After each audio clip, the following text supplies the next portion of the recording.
Bonjour les praticiens. Alors, défi numéro 2, pitch du top 5 soft skills. Action. Alors là, cette fois-ci, je vais me présenter. La dernière fois, je me suis présenté, on va dire, d'une manière un peu générale. Maintenant, je vais aller un peu plus dans les détails en utilisant justement l'approche soft skills. Alors, l'exercice de la connaissance de soi, je l'ai déjà fait.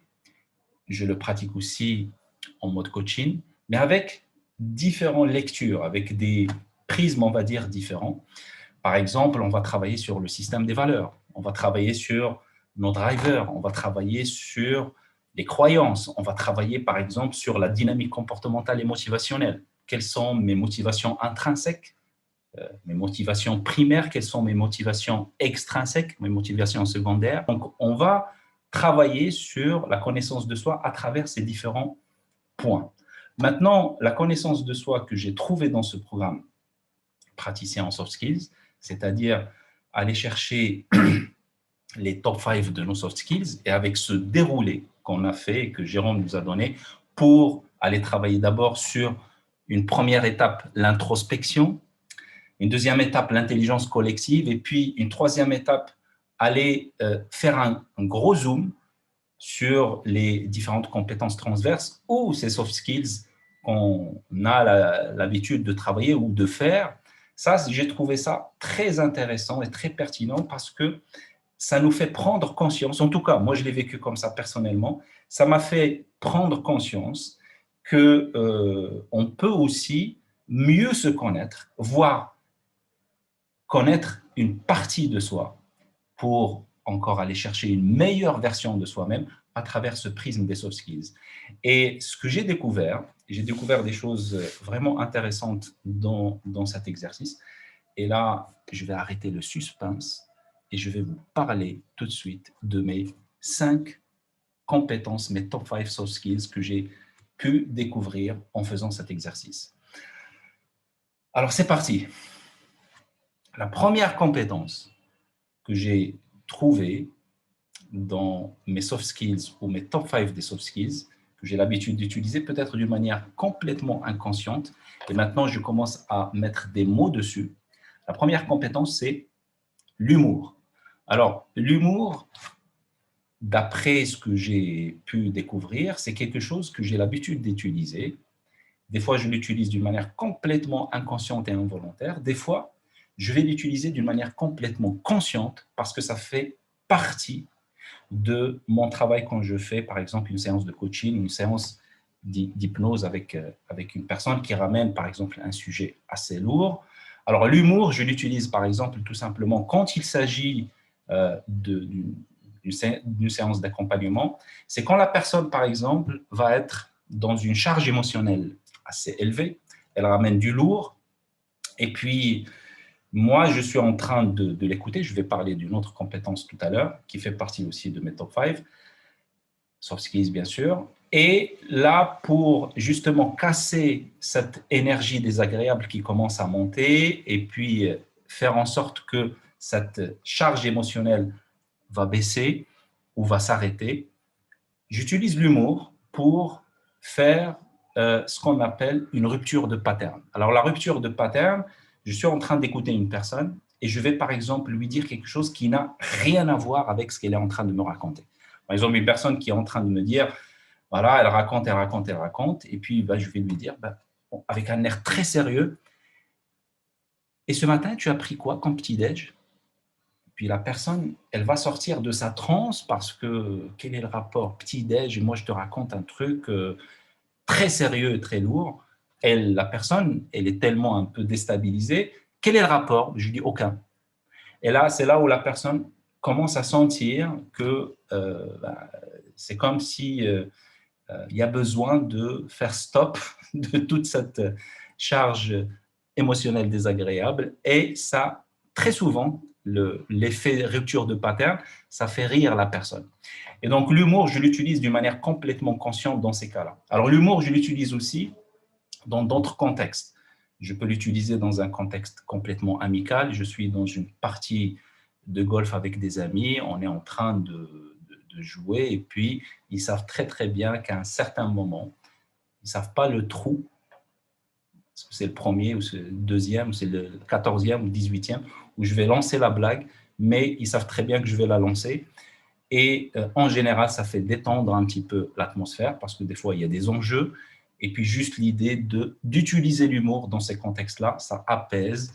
Et donc, là aussi, j'utilise l'humour des fois d'une manière complètement consciente pour apaiser une tension. J'utilise aussi des fois dans des situations conflictuelles.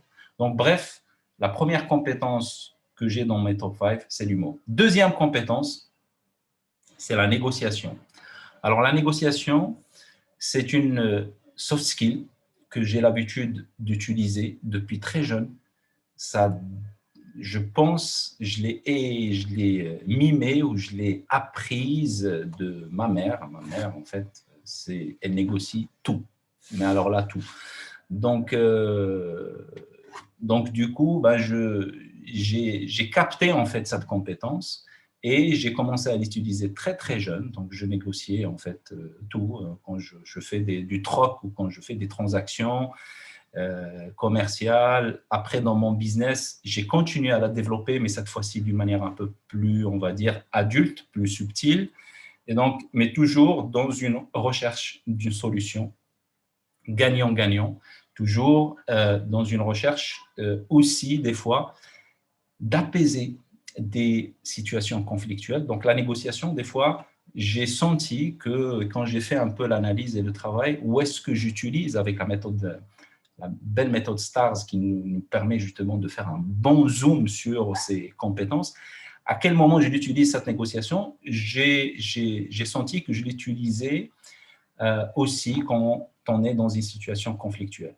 Et là, pareil, je pense que cette compétence-là me permet justement de sortir de plusieurs moments pas faciles et surtout quand j'ai l'intention que l'autre aussi, il sort gagnant de la situation, même si je gratte un petit peu de mes attentes, on va dire, ça marche assez bien. C'est-à-dire la négociation, j'arrive très souvent à faire en sorte qu'on trouve une solution pour avancer.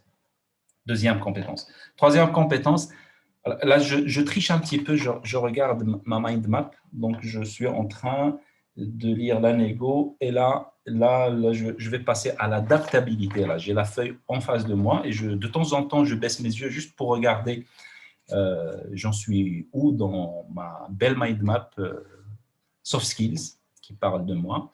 Alors, l'adaptabilité, ça, c'est une compétence que j'ai l'impression que en faisant l'exercice et en faisant le tour sur les différentes situations où j'ai pu être en difficulté, où il y a eu vraiment des pages qui sont tournées dans ma vie. Hein. C'est des chapitres de vie que je fais tourner, et que ça soit personnel ou que ça soit professionnel. Cette compétence, cette soft skill, adaptabilité, j'ai l'impression que je n'avais pas de mots juste là-dessus, mais ma façon de me comporter, mes schémas de pensée, quand je fais le bilan, quand je fais un petit peu le bilan de ces situations, justement, j'ai remarqué que cette adaptabilité, elle est justement à chaque fois utilisée quand j'ai besoin de rester en mouvement. J'ai besoin de rester en mouvement pour justement avancer et ne pas tomber dans du stress ou dans une forme de déprime ou en mode victime. À chaque fois, j'ai l'impression que j'avais développé cette compétence. Je développe toujours quand je suis en situation difficile. Donc, je peux aussi la mélanger avec la notion de résilience pour avoir cet effet rebond, pour rester en mouvement. Mais j'ai choisi de l'appeler adaptabilité pour dire que je m'adapte à la situation pour rester en mouvement. Donc, ça, c'est la troisième compétence. La quatrième compétence, je vais parler de l'écoute. c'est ce qui sort de mon diagnostic soft skills. Donc, l'écoute, je vais l'appeler écoute empathique, parce que dans l'écoute, je peux mélanger aussi l'empathie, où j'ai besoin d'être focus. Et vraiment, toute mon intention, c'est l'autre et pas moi. Donc, cette écoute-là, c'est une compétence que j'ai commencé à bien développer quand j'ai commencé le métier de coach. Donc, c'est quelque chose qu'on va développer très, très vite parce que, de par le métier de coach, on est dans cette obligation, je dirais, même si j'aime pas le mot obligation, de rester connecté à l'autre. Et ça, je pense, je l'ai développé maintenant depuis 8 ans, 9 ans que je fais ce métier-là, pour que je reste justement connecté à l'autre. Et donc, j'utilise cette compétence quand j'ai la casquette quand je suis en mode coaching, quand je suis en posture de coach. J'utilise aussi de l'écoute. Et cette fois-ci, je commence à utiliser cette compétence transverse dans d'autres domaines, par exemple avec ma famille.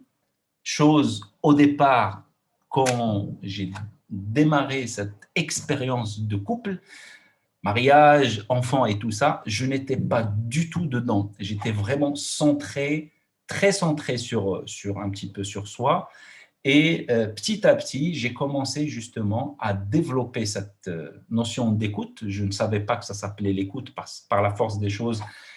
J'ai commencé un petit peu à écouter les besoins des autres. Et quand j'ai mis en place le coaching, cette compétence, ça a commencé à prendre forme dans mon travail. Donc, je l'utilise aussi en famille, je l'utilise aussi avec mes enfants, je l'utilise avec aussi mes amis. Quand ils sont dans une demande d'être écoutés, je sors ma casquette d'écoute et je commence à appliquer cette écoute empathique.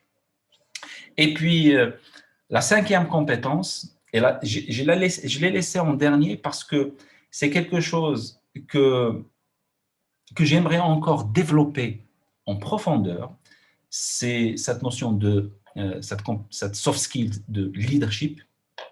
Pourquoi? Parce que pour moi, le leadership, c'est la casquette ou c'est le chapeau qui va contenir un ensemble, les autres soft skills qu'on va développer certainement dans ce programme.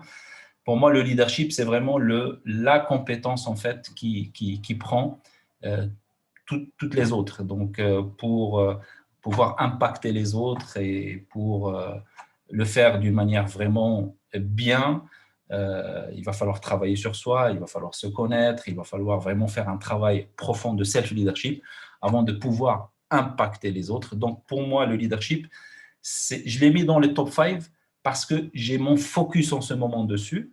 J'ai envie de développer encore plus cette compétence, même si je sais que j'utilise un certain nombre de choses dans le leadership, mais c'est quelque chose que j'ai mis dans le top 5 pour que je la laisse dans mon focus. Voilà, mes amis, je pense que j'ai terminé. J'étais lent, ce n'est pas un pitch, ça. J'ai raconté.